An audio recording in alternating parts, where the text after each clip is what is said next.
Good afternoon, everybody. Uneducated Economist here. So I'm back in the Pacific Northwest, and it's dumping buckets. Pretty typical. I got an atmospheric, easy for you to say, atmospheric river ripping through. It's going to be hitting from Astoria north, and that's probably not going to do well for that British Columbia area, who is already suffering from the major floodings that knocked out a bunch of roads and rails and making the lumber mill curtailments even worse as far as, adding more inventory to the supply chain. I could only assume that this is probably going to keep the lumber prices elevated until we see some sort of relief from it. Not really good news for those who are looking to build a house or get framing material here in the next, few weeks and months. I would imagine that this is probably going to stay fairly elevated for some time. But I do see that it will relieve at some point. I mean, if people are backing off on their projects, then that's going to start, if they're backing off on the demand anyway for it, then that's going to start, adding to the inventory levels. And once the inventory levels rise again, we'll see the prices come down. Now, this is something we've talked about quite a bit. We got the bullwhip effect taking place here.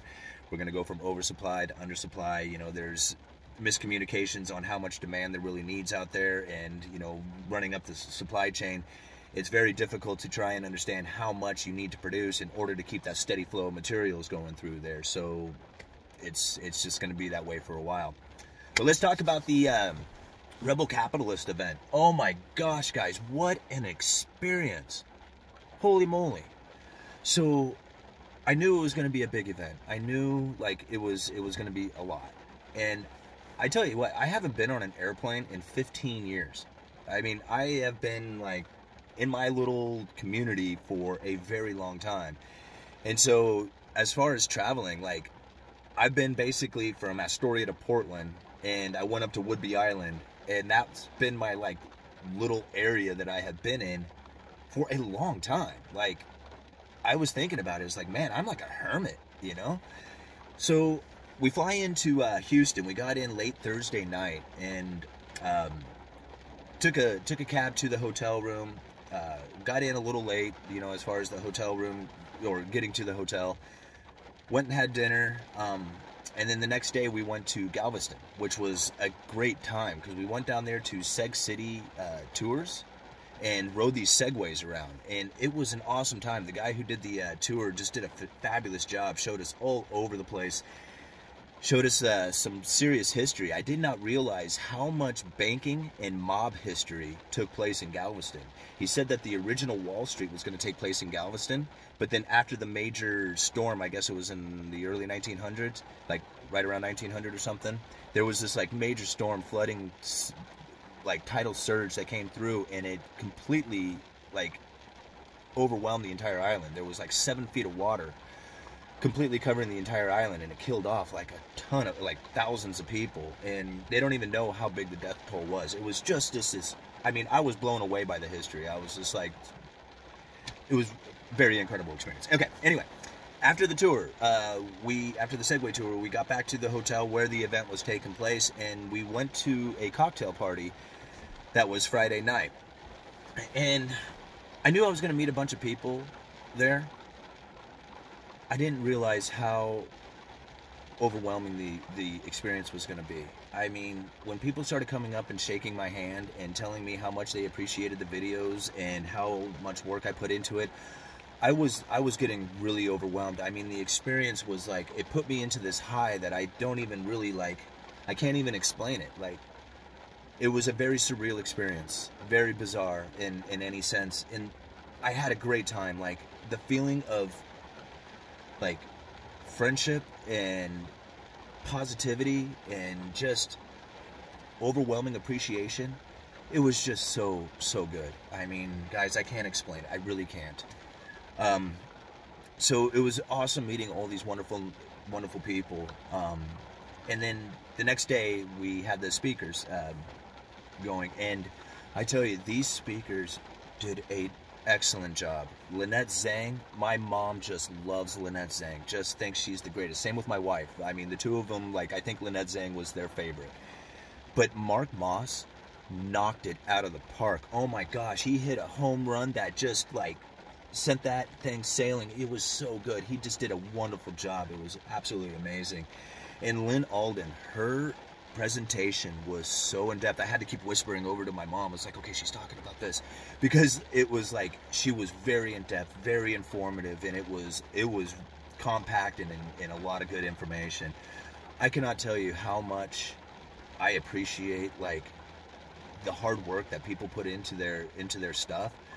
But seeing like these presentations, it really made me feel like I need to start stepping up my game, because they did such a good job on their presentations. And so Friday, like, you know, it was a great time. Thursday, all the speakers, another party afterwards, like the meet and greet. And then Sunday, I go on at 9 o'clock. Robert Kiyosaki goes on at 8. So he was the first speaker, and I go on directly after Robert Kiyosaki does. And I remember sitting in the green room, and I am just nervous, right?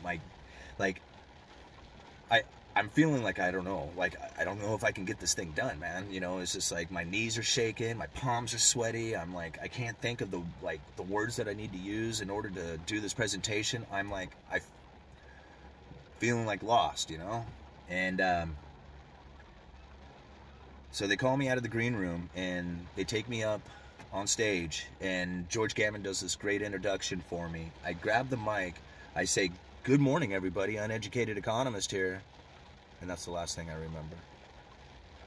I really, honestly cannot remember anything that I said. The next thing I remember, as I remember talking, and I just remember, okay, they're laughing, they're clapping, you're connected with them, just keep doing what you're doing. That's the only thing I really remember. And then all of a sudden, I go up, which basically means I forget where I'm at. And I'm like, oh no, I'm lost. Like, I am like in the middle, I got all these eyes staring at me, and I stall.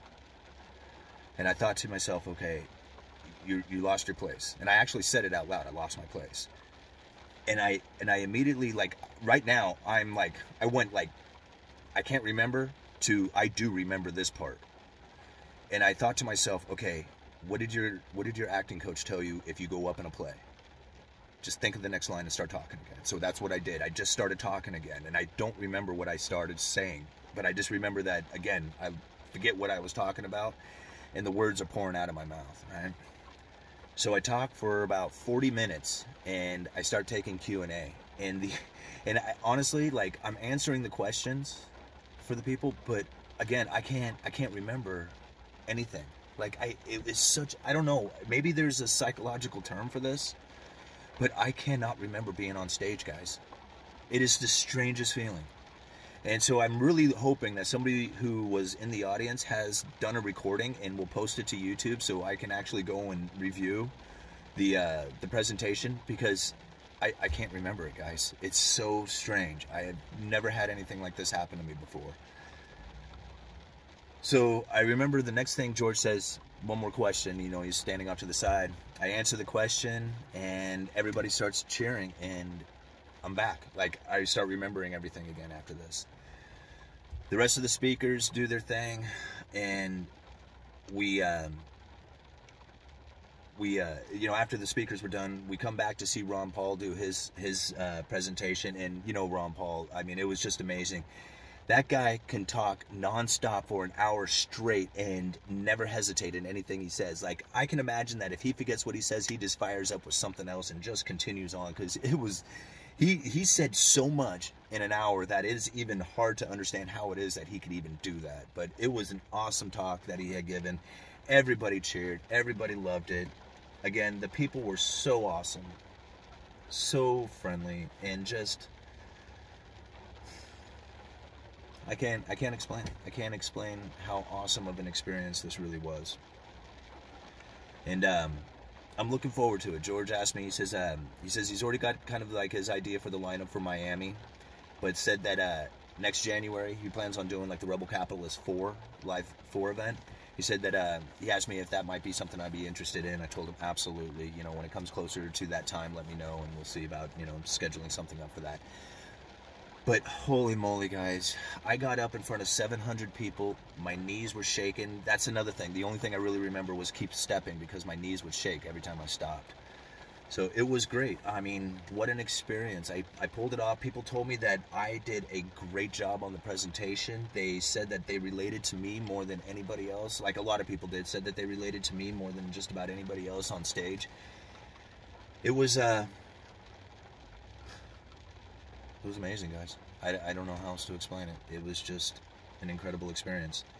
And now, like, I got friends like Jason Hartman and Lynn Alden and Ken McElroy and all these awesome people, like, that I can contact and meet and know and share ideas with and stuff. I mean, my life is changing here, guys. Totally amazing. Okay, let's open up some mail. And please, if anybody has a recording, even an audio recording of the presentation, I would love to hear it, because I'm like, I cannot remember anything that I had said. But anyway, here we go. I like this one. The guy who sends me this stuff, he sends it in bank envelopes, which I think is cool. So thank you, Chris. Let's see what you have in here.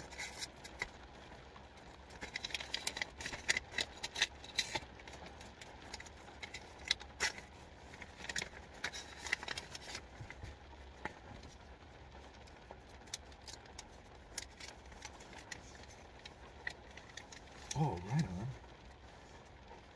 So these are cool. Look at this. 10 pence from 1866. Wow. What a cool coin.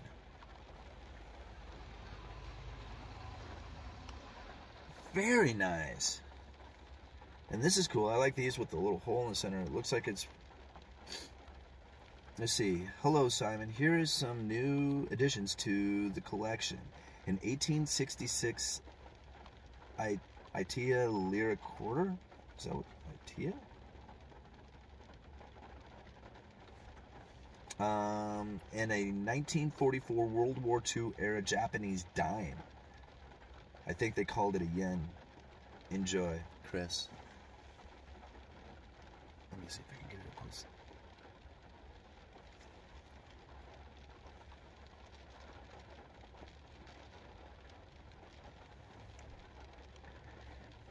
Thank you very much, Chris. Definitely go into part of the collection. Two pieces I definitely do not have that I am very appreciative.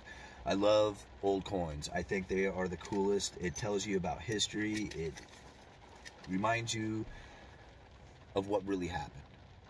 Follow the money, right? That's how you figure out things. You don't listen, like, I quit listening to politics a long time ago. I don't even bother with it anymore. I just follow the money. What are they going with the money? What are they doing with the money? That's the important part. All right. From Jay. Jay out of Alberta.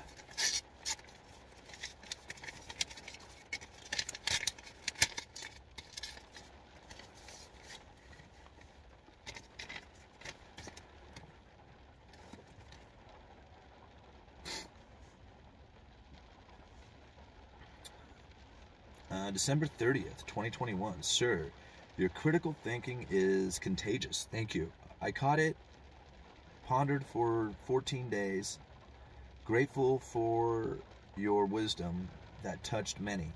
May 2022 bring prosperous success, eternal gifts of the present moment, and peace in your health and your family.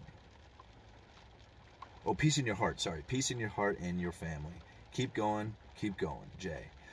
Thank you, man. Thank you so much for the postcard. I really appreciate it. And it says here, it looks like something that he had written. It says, in the mist of 2022, 2021, a shadow behind us, 2022 in front of us.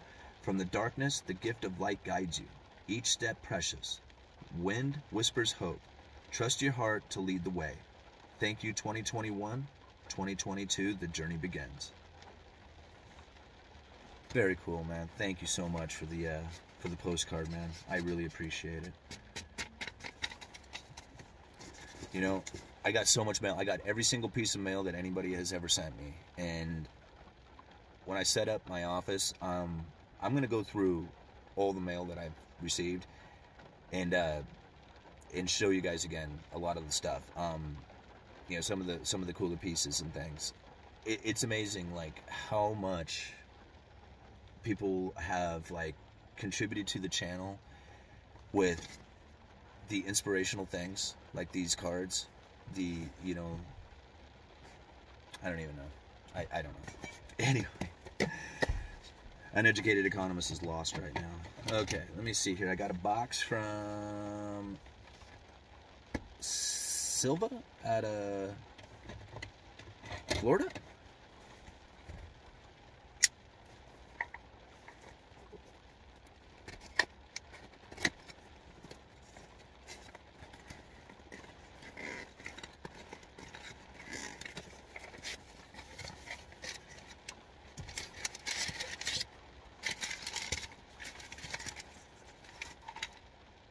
Oh, right on. You probably sent that to me because I've lost crypto in the past, huh? Thank you very much, man. I so appreciate that. It's a hard wallet for keeping your cryptos on so you don't lose your cryptos like the Uneducated Economist has in the past. Secure your private keys. Always secure your private keys. Alrighty, guys. Thank you so much. Yeah, for everything. You guys are just so awesome, and I don't know what else to say about it other than, you know, thank you guys for being along for the ride. You know, all the support to, you know, keep going with the videos, to just keep pushing them out there for everybody, trying to start that conversation. And yeah, this weekend was pretty incredible for me. So, all right, guys. I'm gonna try and do a cryptocurrency or a central bank digital currency video later. So yeah, come back later for that. I'll probably do that here in a couple of hours. And go check out my podcast. It's called You Guys Let Me Know. You can also find that over at the uneducatedeconomist.com site. You can find pretty much links to everything I do over there. But yeah, go check out the podcast. I posted a practice run-through on there since I don't have the audio from the actual presentation yet. I'm still searching for it, but go and check out the practice run I did. It's very similar to what I did on stage, but since I can't remember what I did on stage, I don't know. Alrighty, guys. Uneducated Economist, you let me know.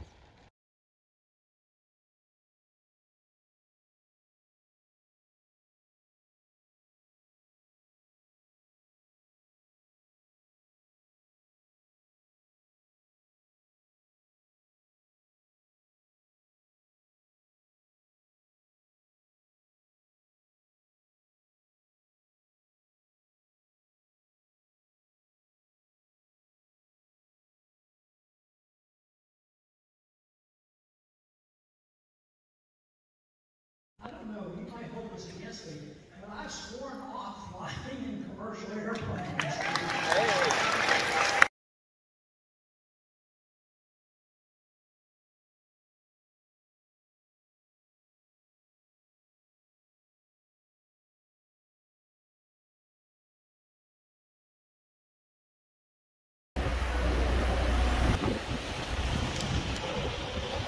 Oh, yeah.